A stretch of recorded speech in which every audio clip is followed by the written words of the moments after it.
आप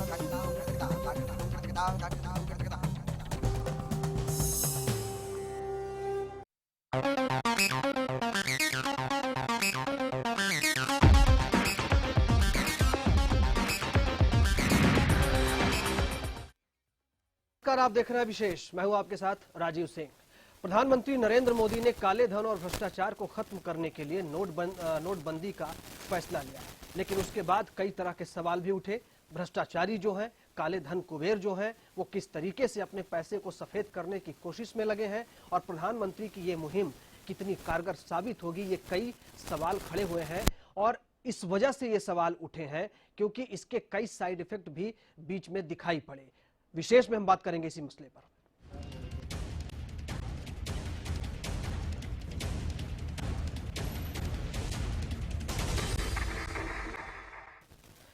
तो कई तरह के साइड इफेक्ट जिसका हमने जिक्र किया कि नोटबंदी का फैसला जो है उस पर बहुत बातें हो चुकी हैं, बहुत बहस हो चुकी है, उसके पक्ष विपक्ष हर मसले पर बातचीत हो चुकी है। लेकिन इस बीच जो एक खबर आई वो ये है कि अपनी ब्लैक मनी को व्हाइट करने की जो कोशिशें चली, आपको याद होगा कि दिल्ली में एक्सिस बैंक के ब्रांच पर भी छापे पड़े थे इनकम टैक्स डिपार्टमेंट के, और उसमें एक दो मैनेजर को संदिग्ध तौर पर यह पाया गया कि वो करेंसी चेंज कर रहे थे गैर कानूनी तरीके से। उसके अलावा अगर हरियाणा की बात करें, हरियाणा में हर रोज कमोबेश हर जगह से तस्वीरें आ रही हैं, वो चाहे गुरुग्राम हो, चाहे कालांवाली हो या फिर सिरसा हो। और हैरानी तो इस बात की है कि कुछ जगह पे सरकारी विभागों में भी ब्लैक मनी को व्हाइट करने का धंधा चल रहा है। सवाल ये उठता है कि क्या जो ये फैसला है नोटबंदी का, जो ब्लैक मनी खत्म करने की कोशिश है, क्या हमारे यहाँ का जो सिस्टम है, जो मशीनरी है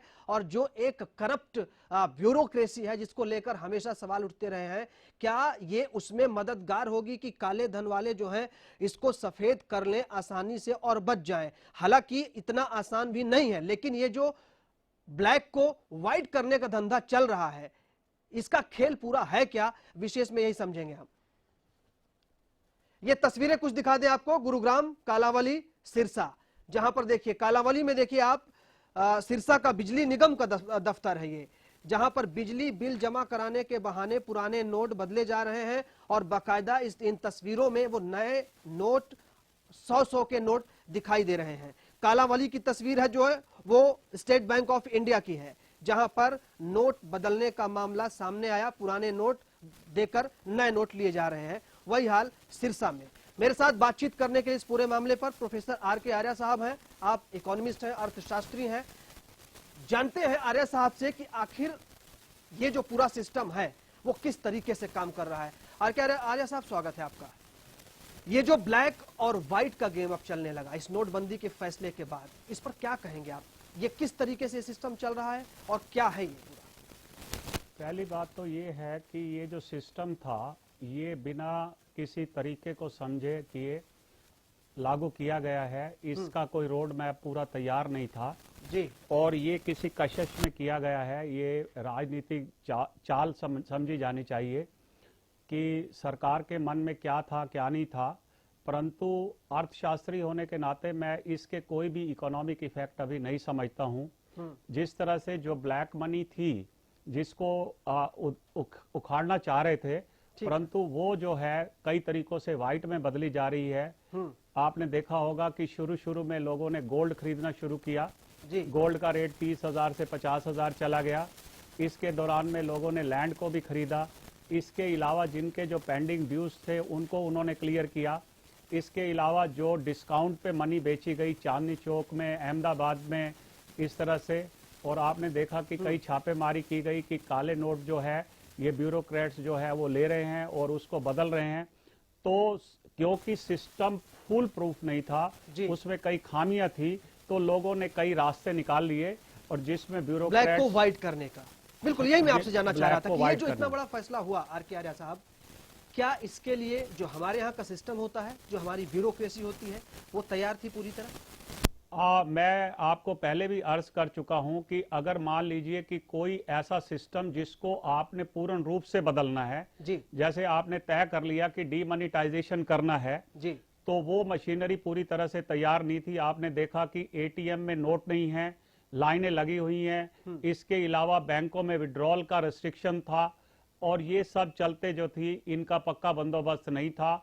और जैसे जैसे आगे चीज बढ़ती जा रही है तो सरकार जो है छुटपुट में कदम उठा रही है, जिसका परिणाम जो है बिल्कुल अधूरा और नहीं के बराबर है। मैं आपके पास आऊंगा बातचीत करने के लिए। फोन लाइन पर मेरे साथ कुछ और मेहमान जुड़ रहे हैं, बीजेपी से, कांग्रेस से उनसे बातचीत करते हैं। प्रोफेसर संपत सिंह जी हैं। संपत सिंह जी, मेरी आवाज मिल रही है आपको? जी जी।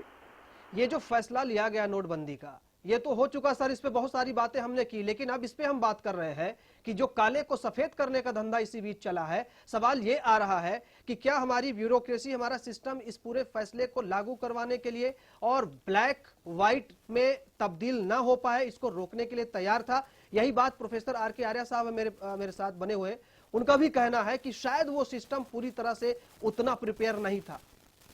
देखिए, मैं जो आर्य साहब ने बात की है, नंबर एक तो मैं उनमें सबसे मैं अपनी सहमति जाहिर करता हूँ, इसलिए मैं रिपीट नहीं करूँगा।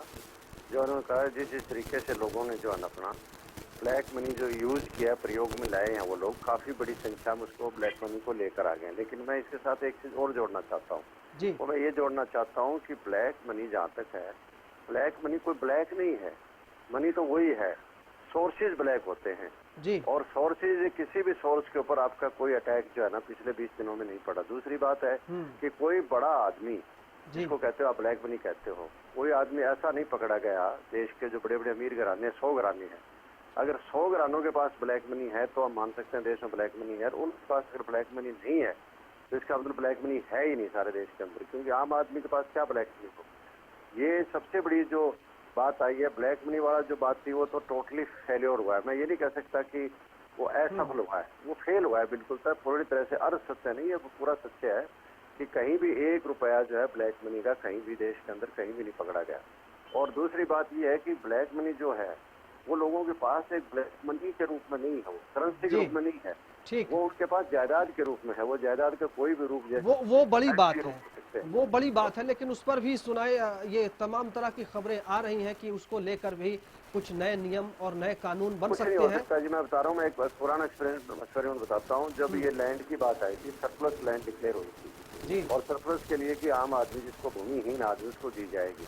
मैं अपने हरियाणा का बता दूंगा, हरियाणा में बहुत बड़े अच्छे जमींदार तकड़े थे, एक भी जमींदार की 1 एकड़ लैंड नहीं गई। और आम जो गरीब आदमी थे, मिडिल क्लास के आदमी थे, वो आज भी भुगत रहे हैं। उनकी 6-6 पीढ़ियां गुजर गई और आज भी जो है कमिश्नर के FCR के उनके कैसी जमीन के चल रहे हैं, जबकि आज हो गई है।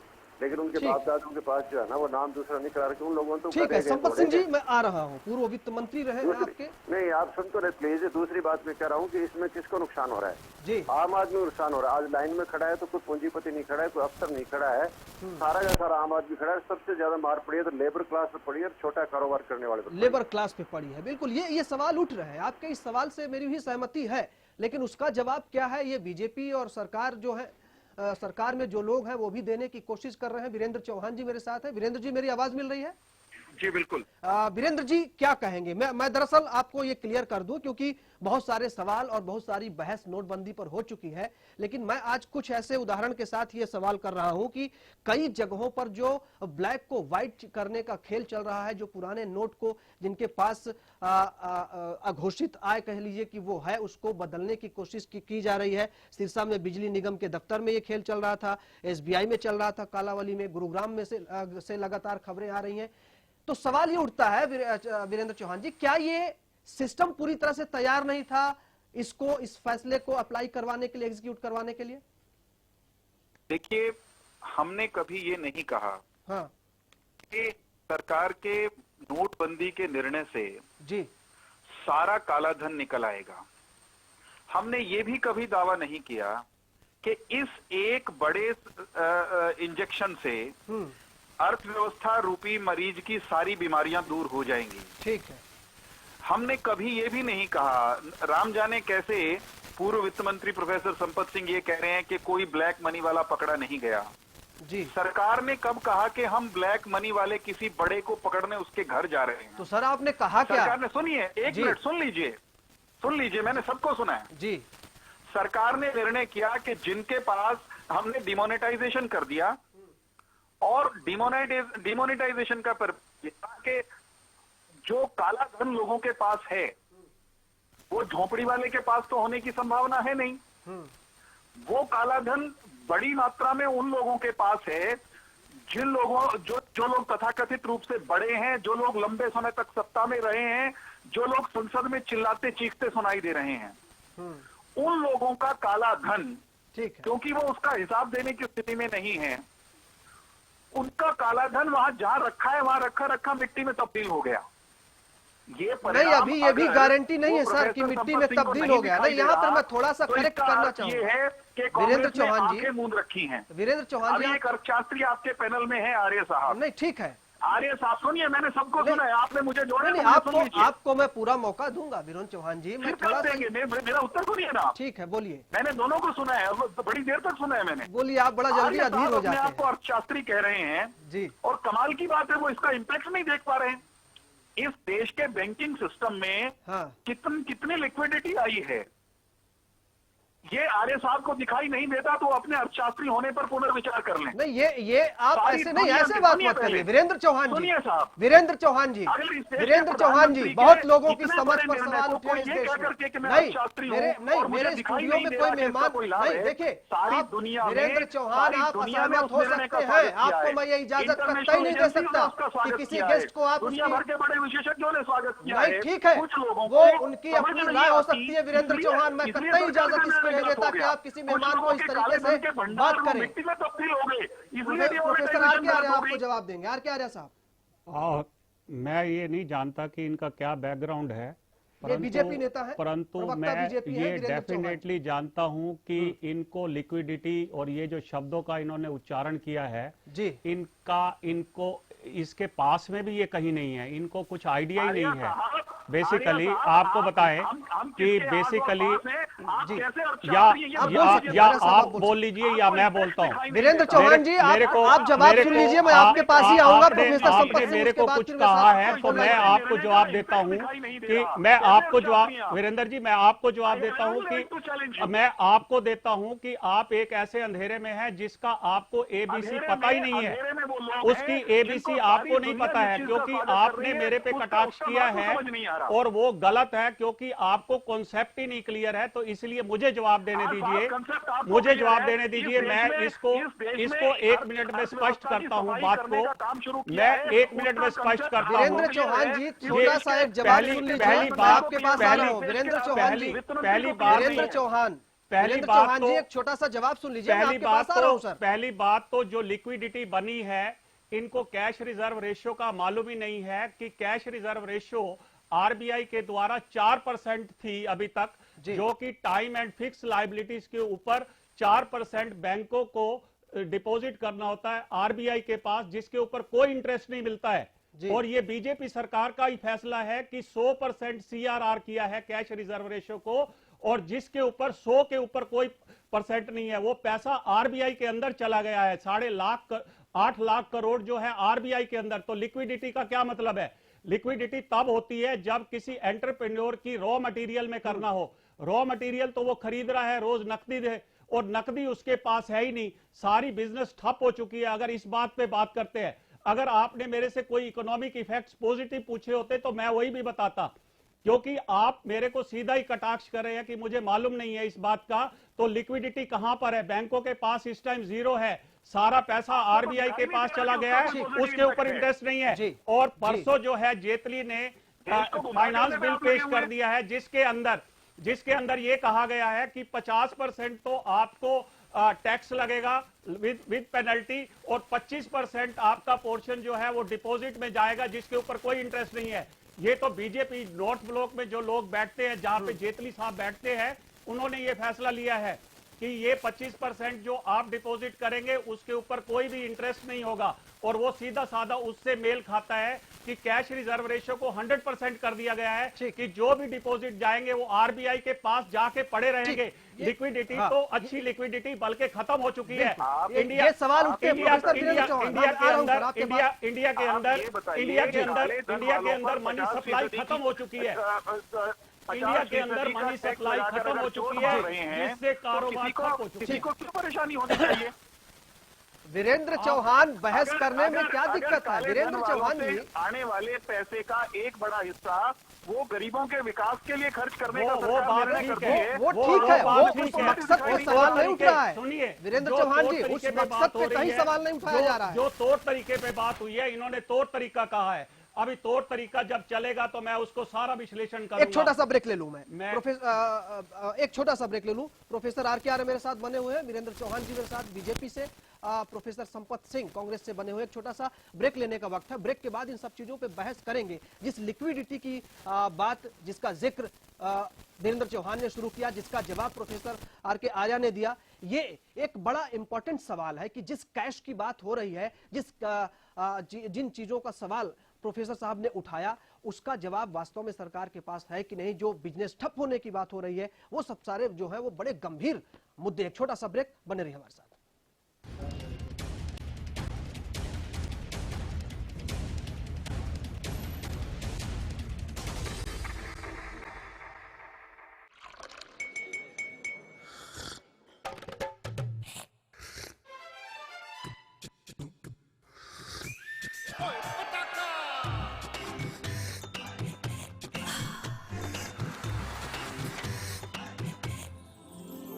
उर्मिला, हेलो हेलो जी।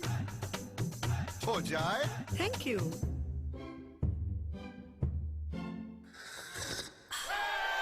पताका चाय। पताका चाय, गजब का स्वाद। अब आपके शहर बहादुरगढ़ में JD celebration banquet with lawn. यहाँ आप कर सकते हैं कॉर्पोरेट फंक्शन से लेकर किटी पार्टी और शादी ब्याह तक। सभी तरह के प्रोग्राम्स के लिए बेहतरीन लॉन और हॉल, साथ ही रूम फैसिलिटीज भी अवेलेबल हैं। एकदम शुद्ध वातावरण के साथ फुल एसी और सभी के लिए पार्किंग लॉट, और वो भी बिल्कुल अफोर्डेबल प्राइस में।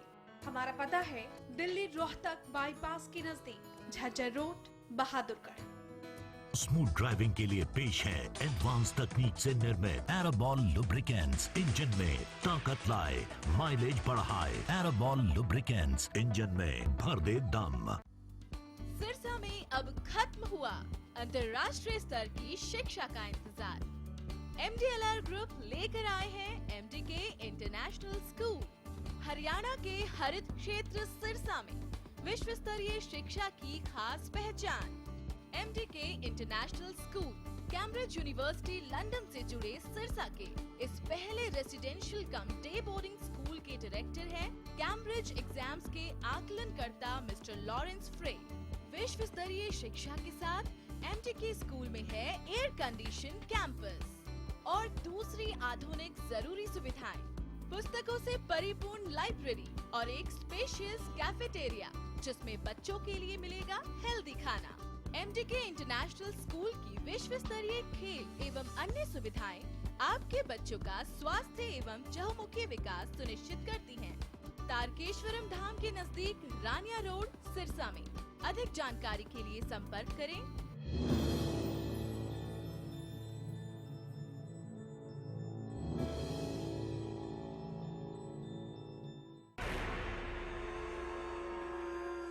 The ultimate truth of the profound Indian philosophy and the universal source of goodwill and inspiration is the song Celestial Gita. And now, the birthplace of Bhagavad Gita, Kurukshetra, will be resplendent with the colors of enthusiasm, discourses on world peace, and an unforgettable confluence of arts and faith.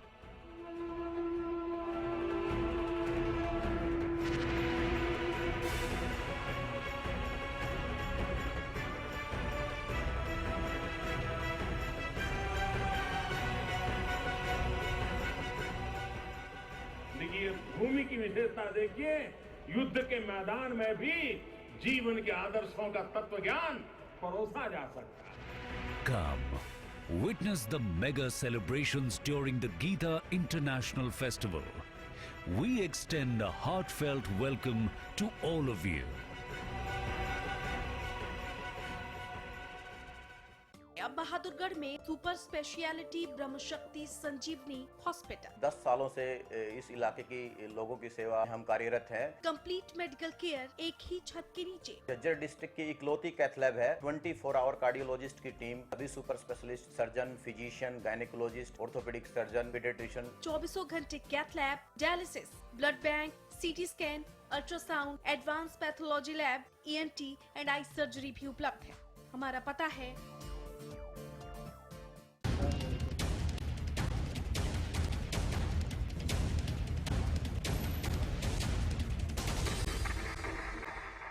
Break के बाद एक बार फिर से आपका स्वागत है। विशेष में हम बात कर रहे हैं काले धन को सफेद करने की जो एक जुगाड़ सिस्टम चल रहा है, और सवाल ये जो उठ रहा है कि क्या हमारा सिस्टम इस फैसले को लागू करवाने के लिए तैयार था। प्रोफेसर आर के आर्य साहब मेरे साथ जुड़े हुए लगातार बातचीत करने के लिए।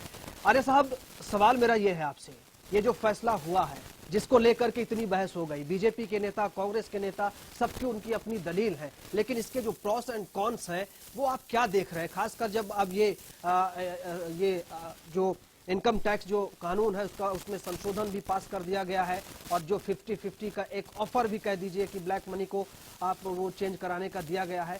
क्या कुछ देख रहे हैं आप इसको? देखिए, आपने जहां तक मुझसे कहा इसके प्रोन्स और फायदे और नुकसान क्या है, मैं आपको बिल्कुल क्लियर कर देता हूं। लगभग 14.5 लाख करोड़ की जो मनी थी वो 500 और 1000 के नोट के थी। ये ज़रूरी बात है कि 500 और 1000 के नोट आसानी से कहीं ना कहीं यूज़ हो जाते हैं। इनका यूज़ होता है ड्रग ट्रैफिकिंग में, करप्शन में, ब्राइबरी में, हवाला में, और इस तरह से टेरर फाइनेंसिंग में होता है। और इसके अलावा जो ब्लैक मनी का पोर्शन होता है वो काउंटरफिट मनी भी है, और सबसे ज़्यादा भय रहता है टैक्स इवेजन का। हमारे यहाँ केवल 3% लोग ऐसे हैं जो डायरेक्ट टैक्सेस देते हैं, और बाकी टैक्स नेट से बाहर है। तो गवर्नमेंट का रफली एस्टीमेट है कि उसके अंदर 18-19% लोग होने चाहिए जिनको टैक्स पे करना चाहिए। ठीक, टैक्स की जो ब्रैकेट है वो मोटी मोटी बनती है 2.5 लाख से लेकर 10 लाख तक। 10 लाख के जो बाहर है उनको ये माना जाता है कि वो सिस्टमेटिक रिटर्न भरते हैं, इसलिए उनके ऊपर टैक्स लगता रहता है। परंतु 2.5 से लेकर 10 लाख के बीच तक के जो लोग हैं, जो छोटे कारोबार वाले हैं, वो रिटर्न नहीं भरते हैं, और जब वो रिटर्न नहीं भरते और टैक्स अकाउंट नहीं होता तो उसको काला धन कहा जाता है।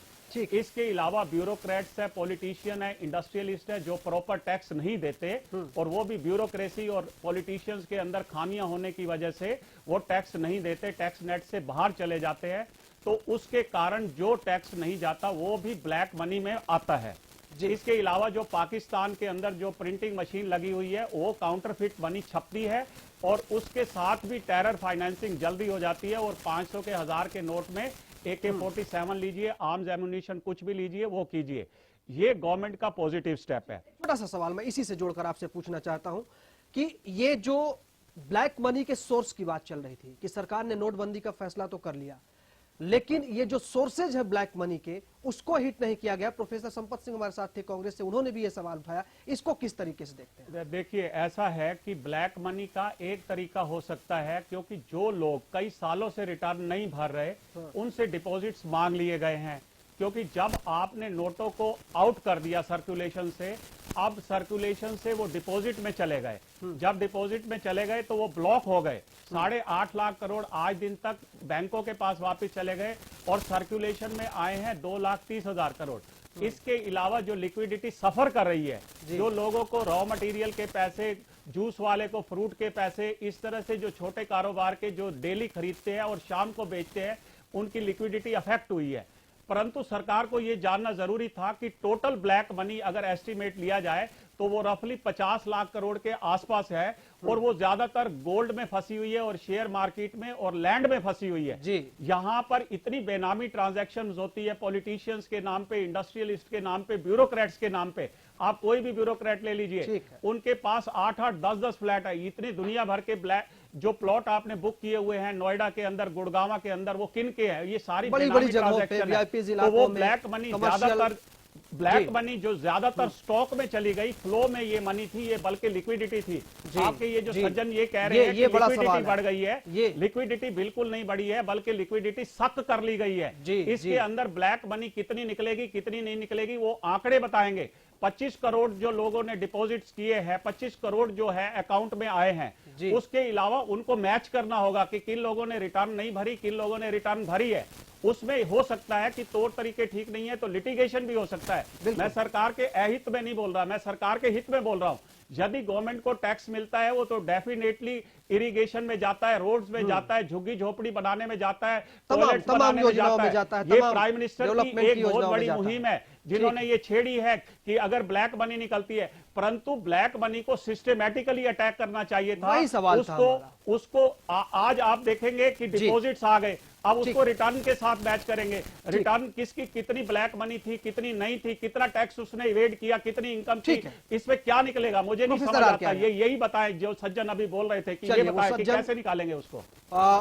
प्रोफेसर आर के आर्या, बहुत शुक्रिया हमसे बातचीत करने के लिए। सवाल तमाम उठे हैं, उस पर लगातार कई दिनों से बहस भी चल रही है, लेकिन ब्लैक मनी को दूर करने का जो सिस्टमेटिक तरीका होना चाहिए, जिसका जिक्र बार बार हुआ, और जो एक ये बात कि ब्लैक मनी की जो सोर्सेस हैं वो खत्म हो, वो भी जरूरी है। ये देखना होगा कि इसके जो प्रॉस कॉन्स की हम बात कर रहे थे, इसके नफे नुकसान की हम बात कर रहे थे, जब सरकार का पूरा आंकड़ा सामने आएगा, कितना पैसा आया, कितना ब्लैक है, कितना नहीं है, और जो ब्लैक मनी वाले लोग हैं उनका क्या हुआ, ये आने वाले समय में पता चलेगा। विशेष में फिलहाल इतना ही, बाकी खबरों के लिए आप देखते रहिए हरियाणा न्यूज़।